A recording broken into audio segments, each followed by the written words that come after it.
everyone, and welcome. Thank you so much for joining us for this latest edition of Ruby Slippers Theatre's Theatre in Multiculture Perspectives. I am Grace Chin, the General Manager of Ruby Slippers Theatre, and we are very proud to have with us today Yvonne Wallace, a Lil'wat playwright, actor, and first language learner. Welcome, Yvonne. Hi, Grace. Thank you. Thank you for inviting me to the conversation. We're so glad to have you. Yeah, it feels like an eternity since I've seen you face to face. It is so true. You know, in COVID times, hashtag COVID days, DAZE, that's what it feels like versus DAYS. Yeah. You know, so before we begin, I would deeply want to acknowledge that I am zooming in from the unceded territories of the Musqueam, Squamish, and Tsleil-Waututh nations. And I believe, Yvonne, you are zooming in from somewhere else. Yeah, I recently moved to the unceded traditional territory of the Ucwalmicw. That's located in Darcy, Anderson Lake, half an hour north of my nation, the Lil'wat Nation. Sounds like a beautiful, beautiful place. It's stunning. Yeah, the mountains hug us, and I every direction I look is just stunning. I'm very fortunate. That is amazing. So in terms of what I think it was, 2 years ago, you graduated from the liberal arts program at Capilano University. Is that right? Yes, I graduated from the Liberal Study Bachelor of Arts, and my graduating project was Ucwalmicw, which means to make things better. And it was a one-woman show with the idea that one character was going to speak only Ucwalmicw. So as I mentioned, I am a language learner of Ucwalmicw, and I have been since the age of 3. And the majority of my learning has been in the classroom. And so to listen to my elders, I can understand, but to speak, there are some things that I have to work through in order to really grasp on and hold space for my own fluency. And that has, I believe, a prime place in your own artistic practice, because Ucwalmicw, if I'm not mistaken, is surrounding the theme of language reclamation. Yeah, that was the sole purpose. I was really wanting to get back into the theater, but I really was apprehensive to the song and the dance and the anxiety that came from wanting to be accepted. You know, I had been out of the theater for 13 years. I had dealt with some health issues. There was some weight gain, and like the scene is constantly changing. It's forever moving. And in order to gain your grounding inside the community, it's about developing relationships and getting your finger on the pulse and see what is moving, and mostly the relationship part. So having been away for 13 years, I didn't know how to do that. So I really focused inward and created a relationship for myself that I could present. And so that was the capstone work. That was looking into the Truth and Reconciliation Commission, the 94 calls to action, and really making my capstone project, the force for that. So by learning my language and incorporating theater into my capstone, the university really facilitated a fluency moment. They provided the theater space. They had graciously invited the faculty. I was able to, through protocol, invite all of my elder speakers, my teachers who taught me in elementary and high school, and also other language learners from my community school. And also, funnily enough, the Ucwalmicw elders were the only ones who could make it at that time. So the first performance was, you know, a row full of 15 elders, and majority of them were carrying strollers. And some could understand me and some could not. And yeah, it was written in Ucwalmicw. It was written in English, translated to Ucwalmicw, and then recited to the best of my knowledge at the time. Like that must give you a really interesting perspective, like having stepped away from our industry for some time and then having come back into it. In terms of your lived experience of racism in the industry, which, you know, many BIPOC creatives share some similarities that way. Is there any part of that experience that you'd like to share, or perhaps the contrast between then and now? Yeah, so I was living in Toronto in the mid-90s, and I was working for the Centre for Indigenous Theatre, which is the Native Theatre School. We had an 8-week program, and we used to go out into Kimbercote Farm, and we would train together and do a collective. And it was the only theatre that had Indigenous training and component to it. We had an elder in residence. All of the meals that were prepped for us were by the Indigenous community. And it was really the first time that I had celebrated ceremony with other Indigenous people outside of my community. So it was really giving me a look at the world through an Indigenous lens, and really understanding, you know, our similarities and differences from nation to nation. And so it was a really protected experience.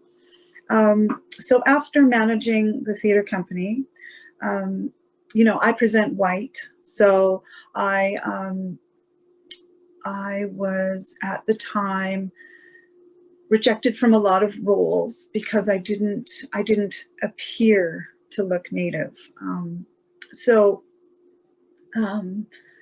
And then when I would audition for non-Indigenous roles, they would be like, would you consider Native Earth performing arts or Indigenous arts? So I was really struggling with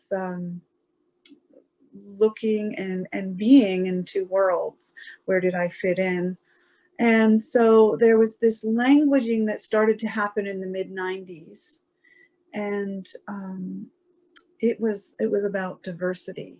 It was the first time that diversity was approaching language inside of a very dominant status quo society ingrained into the theater community. So I was accepted into 3 schools at the time. I was accepted into Ryerson, into York University, and into Humber College. But this was after applying and auditioning, you know, for 3 years in a row. So I accepted Humber. I accepted Humber because it was away from the city center core, and I just thought I would have less distraction. And I really got a good feel of the department head, and I really, in the audition room, I actually did notice that there were people of color in the audition room. So that's why I chose Humber at the time. And so yeah, just from start as a mixed race woman. My father is settler and my mother is from the Lil'wat Nation. But my familiarity and my lens is definitely from an Indigenous perspective. So I was very sensitive to having other people of color with me. If I couldn't have an Indigenous population with me, I at least felt comfortable having people of color in my corner. So in terms of what might have changed from then to now, do you feel that there's a little more openness perhaps toward acknowledging the, the validity of just being? I'm a mixed race woman, like, should that matter in casting? Do you see any positive shift, or do you feel that things are pretty much the same as they were?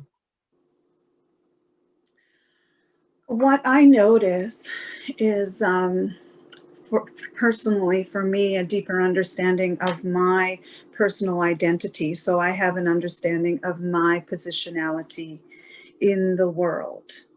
The other thing that I have, I've come to recognize, is that the Indigenous community and the number of people that I have alongside of me, Indigenous artists and game changers and trailblazers and tenacious people who have stayed the course.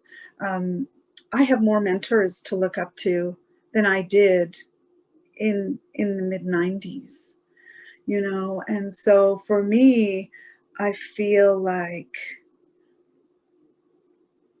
the shift in the theater community, I noticed that when, for example, when planning Ucwalmicw, it was a one-woman show, and I was the playwright. I had the script laid out. My dramaturg was Mari, and the vision of it, when I would present it to a non-Indigenous person, I would have to correct the structure of the languaging, even though I was unequipped to explain that how I'm speaking is a Mount Curryism. It's actually a derivative of Ucwalmicw. So how I position the structure of my English writing skills is a direct reflection of how we speak and think in Ucwalmicw, right? How my elders taught me to speak, by explaining things before and the action after, or vice versa. And so non-Indigenous dramaturgs would say, this is more fluid, and this sounds a little bit more elegant or fluid. And I would have to assert that yes, it does, but it's not necessarily how we would speak. So in order to have that agency to really explore my positionality, I felt like I had to create space for myself. And this is not necessarily something that I would have done 20 years ago. 20 years ago, I wouldn't have necessarily been ambitious to engage with such a deep and personal story.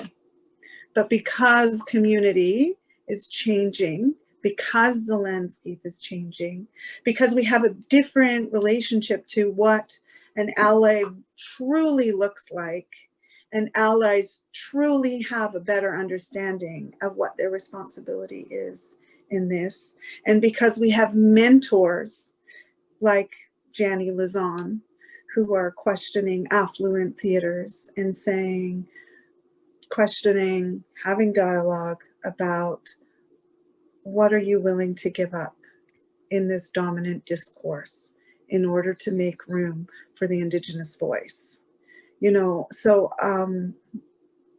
So this isn't my journey alone. This has been a collective extension of my community. But I feel just so grateful that I'm able to, hone those crafted skills, hone those storytelling skills, still keep living my lived existence and honoring my ancestry, while bringing that to my community in a good way. As a woman creator as well, how have those two journeys, how has the intersection of those two journeys been affected by the fact that you are both Indigenous and a woman? Do you feel that there's a difference, say, between how you might have been treated if you were Indigenous and a man? I do. I do. So when I think about my journey as an Indigenous woman that started in the 90s, and feeling misunderstood, misrepresented, and just not having the languaging around dominant discourse and status quo and meeting expectations. And, you know, there were all of these expectations on the front that I didn't even know that were being imposed on me. I couldn't put words to it. So my internal struggle, it matched my outer struggle. So my relationship building in the 90s was very, very confrontational, and confrontation is a really hard one to work through, especially if you've had tendencies to have hurt feelings and how you express them, you know, and so it really had a lot of personal implications about the kind of work that I was getting. So if you were somebody who wasn't necessarily confrontational, or you didn't, you know, you didn't push back against the dominant discourse, I found that a lot of people were getting the roles simply because they weren't questioning. And I can understand that, because that puts food on your table, right? So it's not a safe space to speak out, so you don't speak out and you get to feed yourself.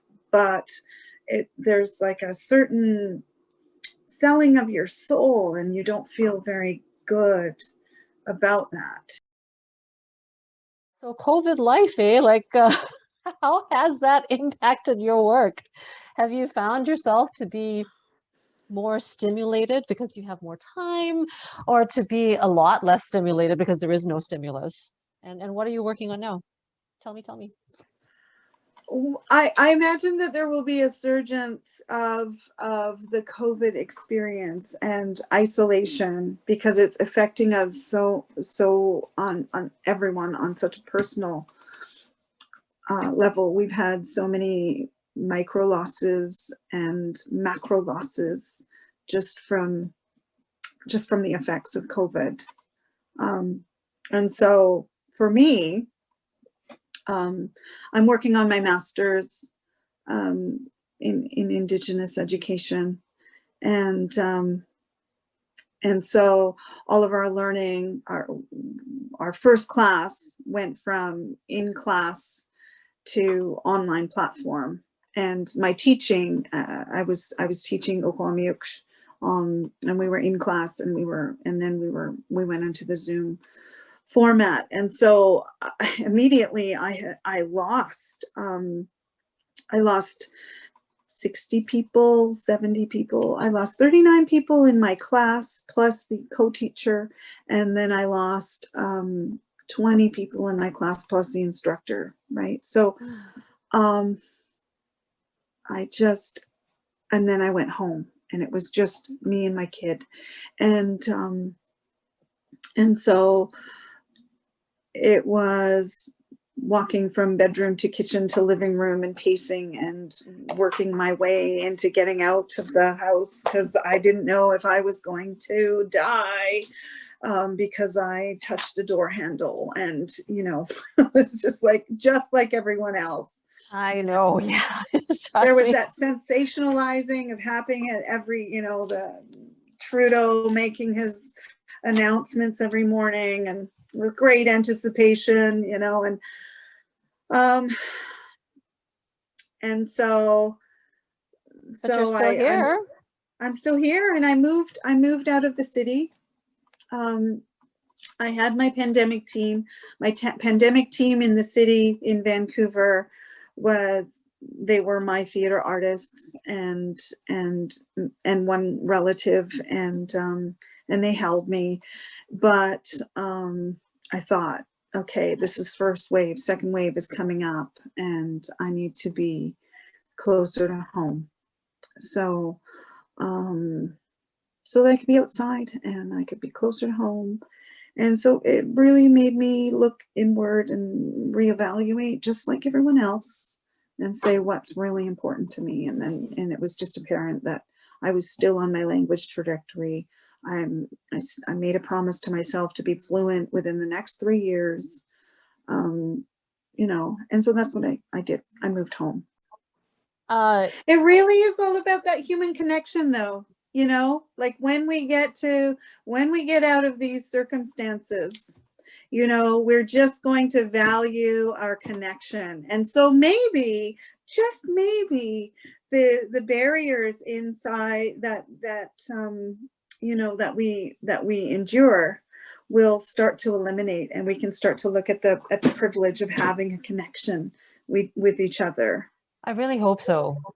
I really hope that this is that this affects, because you know, like if we're doing all this, you know, productive navel gazing, you can bet, like, you know, AD so and so at affluent company such and such is hopefully doing the same thing. Hopefully. Yeah. You know? So let's see what comes out of this. Like you said, you know, we'll be in a better position when this is a bit more behind us to see what worked and what didn't. And, Yeah. yeah. Thank you so much for speaking. Thank you. Yeah. Like it's been a joy and a pleasure, and it's our honor to speak with you and to work with you, like as always, and hope to do so, you know, in the future. And please, like, keep us up to date on all your things. Yeah, I will. It's such a pleasure to spend this time with you. Thank you.